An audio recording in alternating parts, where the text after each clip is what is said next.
ఏక్సే ఏక్ బిల్డింగ్లు కడుతుర్రు, వందల కోట్లతోని ఎంకన గుడి కట్టిస్తుర్రు, వేల కోట్ల పెట్టుబడులు పెట్టిస్తుర్రు. ఆంధ్రాల రాజధాని అమరావతిని తీరొక్క తీర్ల తీర్చిదిద్దుతుర్రు ఏపీ సర్కారోళ్ళు. సీఎం సార్ అయితే దేశంలోనే నెంబర్ 1 చేస్తామంటుండు. అట్లనే ఒకటే రాజధాని అదే అమరావతి అని కూడా కూటమి సర్కారోళ్ళు తొలుత సంధి గట్టిగా చెప్తుర్రు. దానికి తగ్గట్టే మొన్న అసెంబ్లీ మీటింగ్లో బిల్లు చేసిర్రు. ఇక ఇప్పుడు పార్లమెంట్లో కూడా అమరావతిని అందలం ఎక్కిచ్చిర్రు. చూడుర్రి. Item number 6A। मैं माननीय गृह मंत्री जी की ओर से प्रस्ताव करता हूं कि आंध्र प्रदेश पुनर्गठन अधिनियम 2014 का संशोधन करने वाले विधेयक को पुनः स्थापित करने की अनुमति दी। కాదా అన్నట్టు ఆంధ్రప్రదేశ్ రాజధాని అమరావతి అన్నట్టు 2014 విభజన చట్టంలో మార్పులు చేర్పులు చేసి సెంటర్ సర్కార్ వాళ్ళు పార్లమెంట్లో పెట్టిండ్రు. మాట ముచ్చట్లు అన్ని ఒడిచినాక అంతా కలిసి ఆమోదం కూడా తెలిపిండ్రు. అమరావతికి చట్టబద్ధత కల్పిస్తూ అమరావతి ఆంధ్రప్రదేశ్కు ఏకైక రాజధాని అని ప్రస్తావిస్తూ దేశంలోనే మొట్టమొదటిసారిగా రాజధానిని నిర్మించే ఈ చారిత్రక ఘట్టంలో అమరావతి బిడ్డగా ఈ సభలో ప్రసంగించడం నాకు అదృష్టంగాను గౌరవంగాను భావిస్తున్నాను. ఒకే ఒక ప్రశ్న, అమరావతి శాశ్వత రాజధానిగా ఉంటుందా అనేది ఉండేది సార్. అయితే ఈ చట్ట సవరణతో ఆ అనిశ్చితి తగ్గి అభివృద్ధి వేగం జరగబోతా ఉంది. ఇక మొన్న అసెంబ్లీ మీటింగ్లలో మాట్లాడుకుంటా ముఖ్యమంత్రి బాబు సారు తత్తిమ లీడర్లు ఇక అమరావతిని ఎవరు కదిలేయలేరు, అట్లా చేసుడు ఎవళ్ళ తారం కాదన్నట్టు చెప్పిండ్రు. అంతెందుకు పింఛన్లు పంచనికే ఉదయగిరి దిక్కుపోయిన బాబు సారు మళ్ళోసారి గదే ముచ్చట గట్టిగా చెప్పుకొచ్చిండు. కేంద్ర ప్రభుత్వం బిల్లు ప్రవేశపెట్టారు, రేపు రాజ్యసభకు కూడా వస్తుంది. ఇంకా రాబోయే రోజుల్లో అమరావతిని ఇంచు కూడా కదిలించలేరు. అమరావతి ప్రజా రాజధాని, ఆంధ్రప్రదేశ్ రాష్ట్రానికి ఏకైక రాజధాని అదే అమరావతి. ఇక సీఎం సార్ ముచ్చట అట్లుంటే మాజీ సీఎం ముచ్చట్లు చూడరు ఎట్లున్నాయో. అసలు రాజ్యాంగంలో రాజధాని అనే పదం ఎక్కడైనా ఉందా అని, రాజ్యాంగంలో ఎక్కడ రాష్ట్రాలకు సంబంధించి రాజధానులు అనే పదం ఎక్కడా లేదు. దేశానికి మాత్రమే రాజధాని ఉంటుంది తప్ప రాష్ట్రాలకు రాజధాని అనేది కాన్స్టిట్యూషన్లో లేదు. సాక్షాత్తు కేంద్ర ప్రభుత్వం కూడా రాజధాని అనేది రాష్ట్రాల ఇష్టం అంటూ అధికారికంగా వీళ్ళు మన ఏపీ హైకోర్టులో కౌంటర్ అఫిడవిట్ కూడా దాఖలు చేసినారు.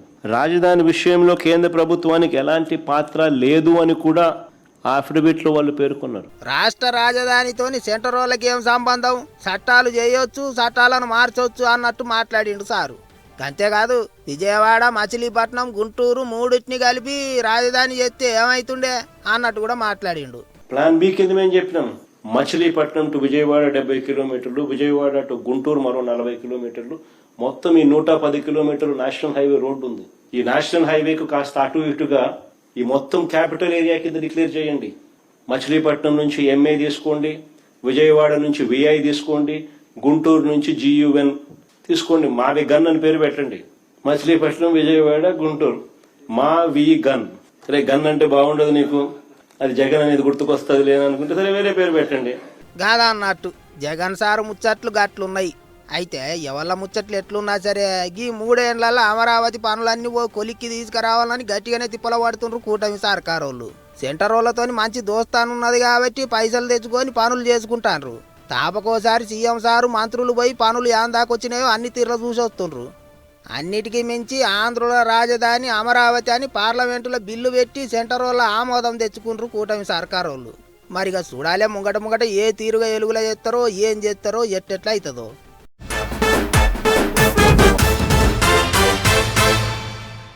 దేశంలో ఎక్కడ ఎలక్షన్లు ఉన్నా సరే అక్కడికి మన లీడర్లు పోవాల్సిందే, ముచ్చట్లు చెప్పాల్సిందే. ఎందుకంటే మరి ఇక డైలాగులు దంచి కొట్టుట్లా, సవాళ్ళు ఇసురుట్లా మన లీడర్ సభల స్టైలే వేరు.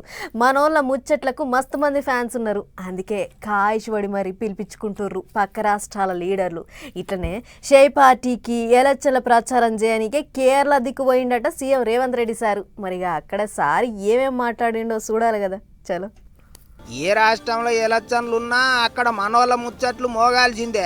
ఇక ఇప్పుడు 4 రాష్ట్రాలు ఓ కేంద్రపాలిత ప్రాంతంలో ఎలక్షన్లు అవుతున్నాయి కదా, అందుకే తెలంగాణకేంచి లీడర్లు అటు ప్రచారం చేయనికే పోతుండ్రు.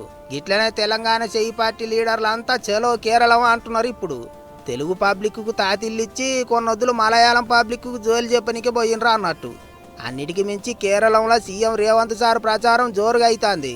బుధారం త్రివేంద్రం అలప్పుజ దిక్కు బండెక్కి తిరుగుకుంటా చౌరత్తలలో మీటింగులు పెట్టుకుంటా సారు కేరళం జనాలకు ముచ్చట్లు చెప్పిండు. కేరళం పబ్లిక్కు తెలుగు రాదు కాబట్టి సారు ఇంగ్లీష్లోనే ఇస్తున్నాడు స్పీచ్లు. తెలుగులో మాట్లాడింటే మాత్రం సీఎం సారు ముచ్చట్లకు సీటీలు కొట్టేటోళ్ళు కావచ్చు పబ్లిక్. అయినా సరే జోరుగానే నడుస్తున్నాయి మీటింగులు. కేరళంలో అధికారంలో ఉన్న ఎర్రజెండ పార్టీ వాళ్ళకు అటు గట్టిగా పోటీ ఇస్తున్న కాషాయం పార్టీ వాళ్ళకు ఆయమన్నట్టే సురుకులు పెట్టిండు ముఖ్యమంత్రి. Pinarayi Vijayan is nothing but Narendra Modi, shadow Narendra Modi's brother. There is no difference between Narendra Modi and Pinarayi Vijayan. So Kerala people are intelligent people, Kerala people are educated people. They have never allowed communal people into Kerala. They have marginalized RSS and BJP forces. They could not enter in Kerala because of your Lakshmana Rekha. But Narendra Modi doesn't want to take defeat. Kidnap your Kerala future through Pinarayi Vijayan. ఇంకో దిక్కు మంత్రులు శ్రీధర్ బాబు, పొంగులేటి సార్లు, తత్తిమ లీడర్లు కూడా కేరళం దిక్కు తాపకింతమంది పోయొత్తనే ఉండ్రు. తెలంగాణ లీడర్లకు ఢిల్లీ పెదవాన్సులు బరువు బాధ్యతలు గట్టిగానే అప్పచెప్పిర్రాట. అందులో ఏఐసిసి జాతీయ ప్రధాన కార్యదర్శి కేసీ వేణుగోపాల్ సార్ సొంత రాష్ట్రం ఆయే కేరళం. అందుకే తెలంగాణ లీడర్లు ఇంగిత గట్టిగా ప్రచారం చేస్తుర్రు అనుకుంటారు చాలా మంది. మరిగా చూడాలి మన లీడర్ల ప్రచారం కేరళం రాష్ట్రంలో చెయ్యి పార్టీ వాళ్ళకు ఏ పార్టీ కలిసి వస్తుందో.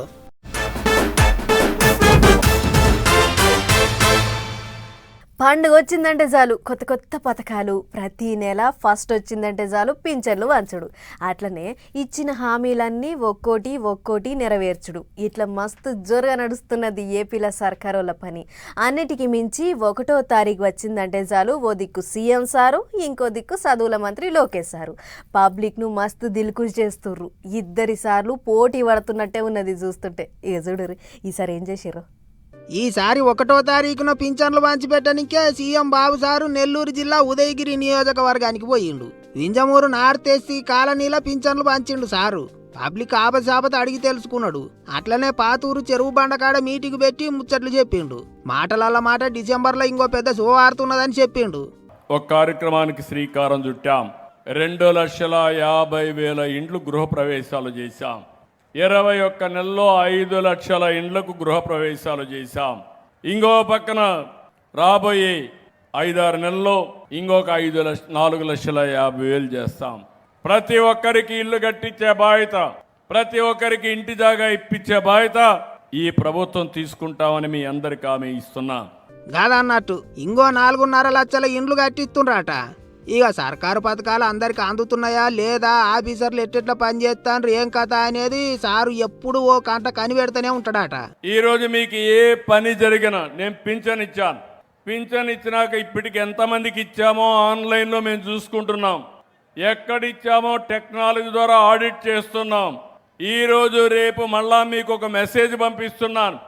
ఎవరైతే పింఛన్ ఇచ్చిన అధికారి మర్యాదగా ప్రవర్తించాడా, డబ్బులేమని అడిగాడా, లేకుంటే మీకు సకాలంలో ఇచ్చాడా, ఇవన్నీ కూడా తెప్పించి నేను కరెక్ట్ చేస్తున్నా.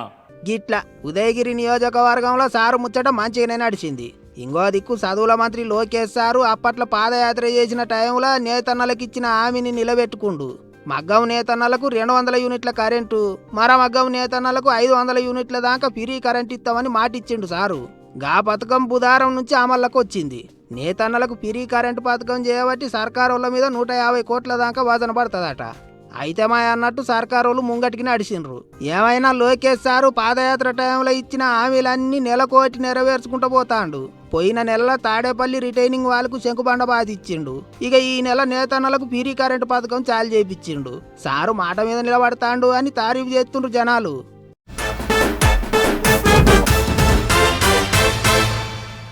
వారమంతా పని చేస్తారు, ఊరుకులు పరుకుల బతుకులు. వారం మొత్తం ఏం తింటారో ఏం పోతారో కానీ ఉన్నదంటనే సర్దుకుంటారు. కానీ ఆయతరం మాత్రం అస్సలు ఆగరు. దుకాణానికి పోవాల్సిందే, కోడి కూర తేవాల్సిందే పక్క.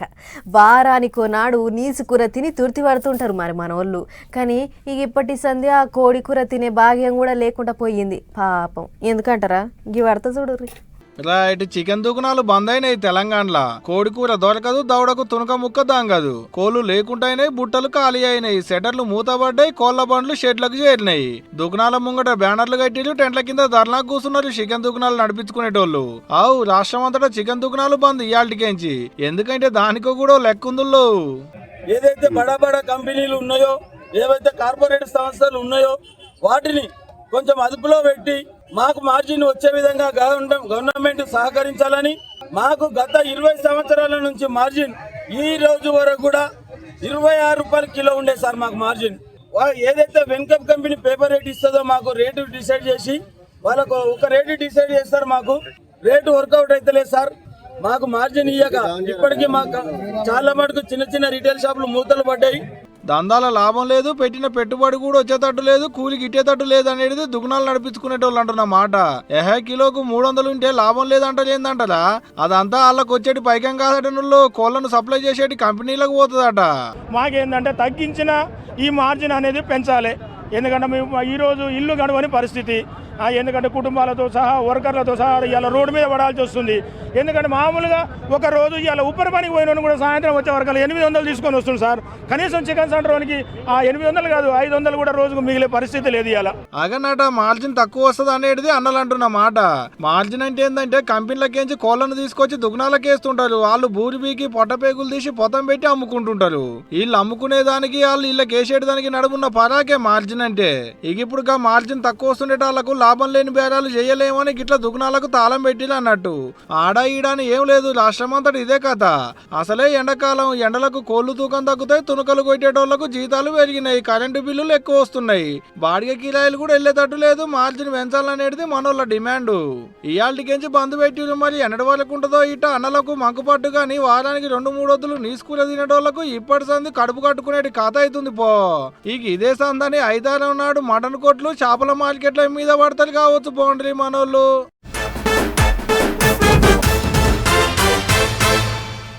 ఒకప్పుడు చేతుల 4 రూపాయలుంటే ఊకునేదా మనోళ్ళు? చేతుల పైసలుంటే ఉండవు. ఏన్నో కడ ఓ గుంటంత భూమి కొనేసుకుంటే పోతుంది, పిల్ల పెళ్లి వరకు అదే అక్కడికి వస్తుంది అని అనుకుంటారు చాలా మంది దాకా. కానీ ఇప్పుడు అట్లా కాదు. పట్నంలో జాగాలు కొనాలంటే జంకుతుర్రు. ఎందుకంటే ఏది సర్కారు భూమో తెలుస్తలేదు, ఏది పట్టా భూమో తెలుస్తలేదు, ఏది చెరువు శిఖం భూమో తెలుస్తలేదు. గదంతా హైదరాబాద్ మరి. కట్ట పిల్లర్లకు పొక్కలు పెట్టుడు, పెద్ద పెద్ద బంగ్లాలు పోతం పెట్టుడు. ఇది పాత వీడియో కాదుల్లో, బాజాబ్తా కొత్త వీడియోనే. సర్కారు జాగాను కబ్జా పెట్టి బంగ్లాలు లేపుతున్నారని మతలాబందేటాలకు పొద్దుగల కోడిగుయ్యంగానే బుల్డోజర్లు అందుకొని వచ్చారు అధికారులు. పిల్లర్లకు పొక్కలు పెట్టి నూకితే తుపుక్కున కూలింది 5 అంతరాల బంగ్లా.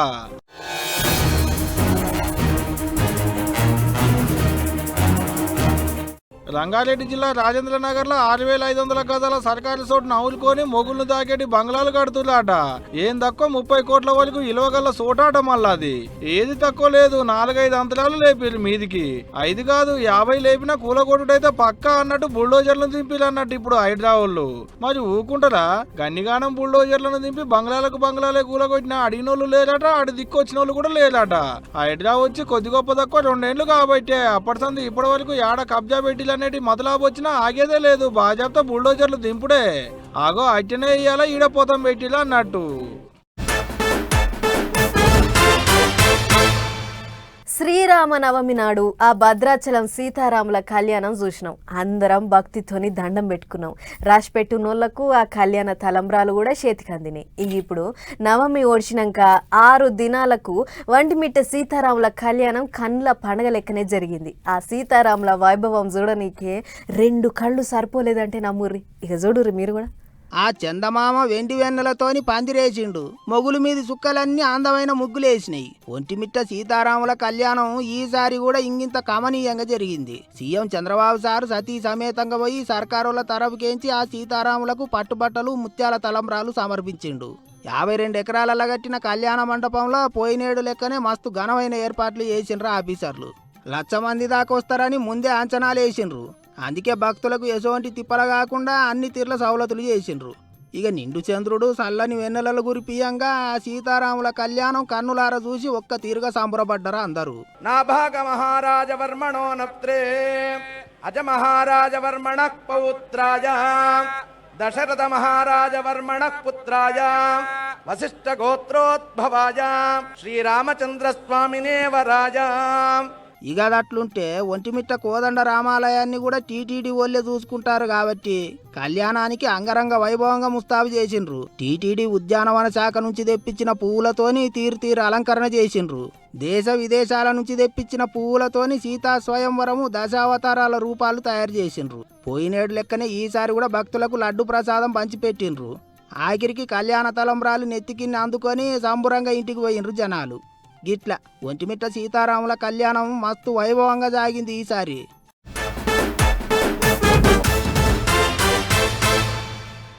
ములుగు జిల్లాల మేడారం సమ్మక్క సారక్క జాతర, ఆదిలాబాద్ జిల్లా నాగోబా జాతర, సూర్యాపేట జిల్లాల పెద్దగట్టు లింగమంతుల జాతర, సిద్దిపేట్ల కొమరెల్లి మల్లన్న జాతర, జగిత్యాల జిల్లాల కొండగట్టు అంజన్న జాతర, మెదక్ జిల్లాల ఏడ్పాయల జాతర, పాలమూరు జిల్లా కురుమూర్తి ఎంకన్న జాతర. ఓ గిట్ల చెప్పుకుంటూ పోతే తెలంగాణలో బొచ్చడు పండుగలు ఉన్నాయి, బొచ్చడు జాతరలు ఉన్నాయి. అవి అసొంటిదే గీ జాతర కూడా.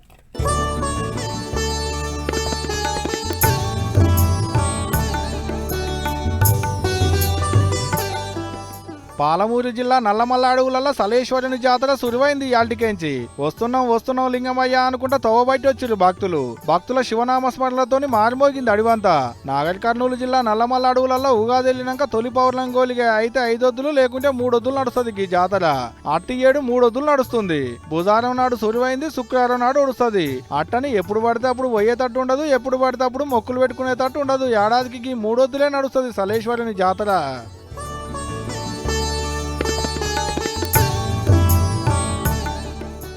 అందుకే గిట్ట పిల్ల జల్ల చిన్న పెద్ద ఉన్నోళ్ళు లేనోళ్ళని తేడా లేకుండా సలేశ్వరిని చూసేటందుకు తవ్వబట్టిరు భక్తులు. తవ్వు ఉండదు గుడికాడికి పోయేటందుకు. మొత్తం గుట్టలు పుట్టలు రాళ్ళు రప్పలు, అందరికి ఇదే తవ్వ. అండ్లకేంచి నడుచుకుంటా పోవాల్సిందే. లింగమయ్యను తలుసుకుంటా ఒకరినొకరు చూసుకుంటా పోతుంటారు కాబట్టి యాస్ట్ అనిపించదాట.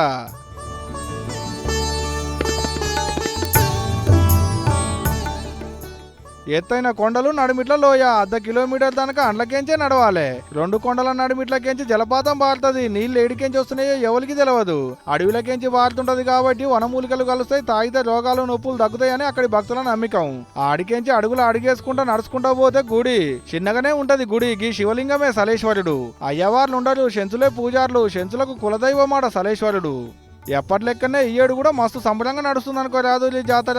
కొండలు గుట్టల నడుముంటది కాబట్టి పోయిన భక్తులకు ఆకలి తిప్పల కావద్దని అన్నదానం కూడా పెట్టిళ్ళు. లింగమయ్యను దర్శనం చేసుకుని ఈడికొచ్చి ఇంత తింటురు అన్నట్టు అంతా. వచ్చేటప్పుడు వస్తున్నాం లింగమయ్య వస్తున్నాం అనుకుంటూ వస్తారు, పోయేటప్పుడు పోతున్నాం లింగమయ్య పోతున్నాం అనుకుంటూ పోతారు. ఇయాలనే సులువైంది, 3 వద్దులు నడుస్తుంది. దగ్గర పట్ల ఉన్న వాళ్ళనుంటే ఓపాలు పోయిరారి, కాకుంటే చేతుల్లో కట్టె పట్టుకొని పోరి. అంతా అడివేనాయ పురుగో పూసే ఉండగల మళ్ళా.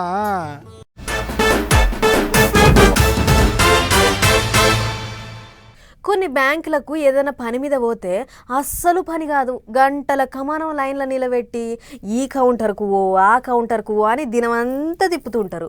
అట్లా బ్యాంకుల పనితనం చూసి ఎందుకు వస్తేవిరా దేవుడా అని గులుక్కుండేటోళ్ళు బొచ్చడు మంది. కానీ ఓ బ్యాంకులో మాత్రం అర్ధమరాత్రి అవుతున్నా కూడా సిన్సియర్గా పనిచేస్తుర్రు కొందరు ఉద్యోగులు. మరి గల్లెవళ్ళు ఏందా కథ అనేది తెలవాలంటే ఈ ముచ్చట చూడాల్సిందే. టేబుల్ మీద మందులకు నీళ్లు, స్టఫ్లకు మంచిగా మిరపకాయ బజ్జీలు. వారేవా పనితనం అంటే మీదేనే అన్నలు. చూస్తురు అనుల్లా, ఇది యాదాద్రి భువనగిరి జిల్లా మోత్కూరులున్న రైతు సహకార బ్యాంకు. ఈడ పెగ్గేసుకుంటా చైర్మన్ అర్రల కూర్చొని కంప్యూటర్లో పనిచేస్తురు చూడు. వీలుగా బ్యాంకులో పనిచేసేటోళ్ళే. అగో ఆఫీసులో కూర్చొని మందు తాగుడేంది, ఎక్కడేం తాగులేనట్లు అని కోపానికి రాకురు సుమా. కొన్ని లెక్కలు బొక్కలు సై చేయాలని చెప్పి ఓవర్ టైం డ్యూటీ చేసి ఈ సిన్సియర్ ఆఫీసర్లు పొద్దంతా డ్యూటీ చేసి అలసిపోయినట్లు. అందుకే మంగళవారం పొద్దుక ఆఫీస్ పని ఉడిచినాక అదే ఆఫీసులో గీతీలో చెమట తీసిరు బ్యాంకన్నలు. గిలాసుల గలగల చాలు చేసి తెచ్చిన 2 అర్ధషేరు సీసాలలో ఒకటి ఆల్రెడీ కాల్ చేసి పడేసిరు. మరి ఉత్త మిరపకాయ బజ్జలే నమ్ముతారు, కోడి చికెన్ తేలేదేందే అన్నలు. ఓ అవు కదా, చికెన్ షాపులు బంద్. మీరు ఎక్కడ ఎంప్లాయ్? ఈ బ్యాంకులో ఎంప్లాయ్ అందులో? నేను ఏమంటలేను, మీరు ఎంప్లాయ్ ఏడా? అసలు మీరు ఎంప్లాయేనా కాదా? ఫ్రెండ్షిప్లు వచ్చారా? బ్యాంకులకు ఫ్రెండ్షిప్లు వచ్చారా మీరు? ఏం పేరు మీ పేరు? ఇంటిరా పేరు చెప్పమంటే సప్పుడు లేదు. మీ విధంగా ఫోటోలు వీడియోలు ఎందుకు తీస్తున్నావా? ఎవరు చెప్పుకుంటావో చెప్పుకో అని ఉల్టా ధమ్కి ఇచ్చారట. సరే అదంతా వాళ్ళ పై ఆఫీసర్లు చూసుకుంటారు కానీ అవునే అన్న మంది వేసుకుంటే పని చేయబడితిరి ఆయంత ఒకరికి కొట్టబోయే పైసలు ఇంకోరికి కొడతారు ఎంత ఆగం ఏం కథ రేపు పొద్దున రైతులంతా పైసలు పోయినాయని చెప్పి లబ్బ మొత్తుకున్నాడే కదా ఆఫీస్ ముంగట అదే మీకు తాగబుద్ధి అయితే ఏ బార్లకో మీ ఇళ్ళకో పోనుంటిరి అంతేగాని ఇట్లా ఆఫీసునే అడ్డా చేసిరంటే పొద్దంతా ఇది బ్యాంకు రాత్రి అయితే బారా ఎట్లా అని గరం అవుతున్నారు ఈ ముచ్చట చూసిన రైతులు మరి సహకార బ్యాంకు పై అధికారులు ఈ ముచ్చట మీద ఏం చర్యలు తీసుకుంటారో ఏమో గాని రైతులకు గూడేసుండి సహకార బ్యాంకు ఇజ్జత్ తీసిరు కదా మీ పంది అలగబెట్ట అని తిట్టిపోస్తున్నారు ఈ ముచ్చట చూసిన జనాలు.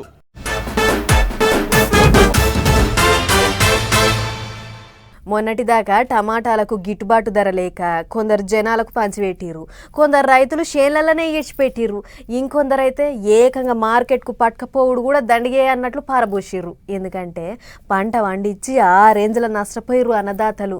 అగొగ్గా టమాటాల ముచ్చట తీర్లనే ఉంది ఇప్పుడు ఆలుగడ్డల కథ కూడా. ఇక చూడుర్రి మద్దతు ధర లేక రైతులు ఏం చేస్తుర్రు. అయ్యో ఆలు పంట వేస్తే తాల్మింగినట్లే అవుతుంది కదా రైతుల పరిస్థితి. ఇక చూడుర్రి సంగారెడ్డి జిల్లాలో ఎట్లా పారేస్తుర్రు ఆలుగడ్డలు. కోహిర్ మండలం దిక్కు ఆలుగడ్డ అల్లం అరటి పంటలే ఎక్కువ పండుతాయట. అందుకే మాచిరెడ్డిపల్లెకు చెందిన బీరెల్లి నారాయణ అనే ఈ రైతన్న ఒకటి కాదు రెండు కాదు ఏకంగా 15 ఎకరాలల్లో ఆలుగడ్డ సాగు చేసిండు. సీన్ కట్ చేస్తే పంట కూడా మంచిగా చేతికొచ్చింది. కానీ ఏం ఫాయిదా, దీంతో కుంటవై మాత్రం ఏం చేసుకుంటామని చెప్పి ఒరాల పొంటి వాడేసి. మరి పంట వేస్తానికి ఎంత ఖర్చు వచ్చింది ఏం కథ అనేది అన్ననే అడిగి తెలుసుకుందాం. చెప్కరాయే నారన్న. 15 ఎకరాల ఆలుగడ్డ వేసినాను నేను. భూమి సాగుకు 70,000 ఖర్చు వచ్చింది. ఇత్తనముకు జలంధర్ నుంచి తెచ్చిన 4,05,000 ఖర్చు వచ్చింది. పురుగు మందులకు గడ్డి మందులకు మొత్తం ఖర్చు 2,50,000. తీయడానికి ఖర్చులు 70,000 వచ్చినాయి. నాగలి ఖర్చులు అన్ని వచ్చి సంచులకు వాటికి 70,000 ఖర్చులు. కూలీలకు తీయడానికి నాగలి ఖర్చు 67,000 వచ్చింది. ఆటో ట్రాన్స్పోర్ట్ ఛార్జీలు 2,10,000. మొత్తం ఖర్చు 15 ఎకరాలకు 12 లక్షల ఖర్చు వచ్చింది. గదన్నట్టు 15 ఎకరాల పంట వేస్తే 12 లక్షల ఖర్చు వచ్చిందట. సరే వస్తే వచ్చే మార్కెట్లో మంచి ధర వలికితే గవన్నీ వెళ్ళిపోవు అని అనుకుంటుంటే ఉల్టా తుట్టివాడే కథ అయ్యింది. మార్కెట్లో అడిగితే కిలో 2 రూపాయల లెక్కన కొంటమన్నారట దళారుగాళ్ళు. అందుకే కొంచెమైనా సుఖం కూడా లేదు. మీదంగా బండి కిరాయిలు కూడా దండగా అని సోచాయించిన రైతన్న ఆలుగడ్డనంతా తెచ్చి అక్కడనే ఓరాల పొంటి వాడేసిండు. నా లెక్క శితం మంది నష్టపోతుర్రు. జర్ర సర్కారు వాళ్ళే మమ్మల్ని ఆదుకోవాలి, గిట్టుబాటు ధర కల్పిస్తే వ్యవసాయం ముంగట పడుతుంది, లేకుంటే చేసిన అప్పులకు మిత్తిలు కూడా కట్టలేవు, సావులే దిక్కు అని అడగబట్టిర్రు. అంతేకాదు పండించిన పంట దాచుకుంటానికి గోదాంలా సొంటి గట్టిస్తే మంచిది, రేట్ వచ్చేదాకా పంట అండ్లనన్నా దాచుకుంటాం కదా అని కూరబట్టిర్రు. మరి సర్కారు ఏం చేస్తుందో ఏమో గాని ఆలుగడ్డ రైతుల పరిస్థితి ఆగమే ఉన్నది పోరు.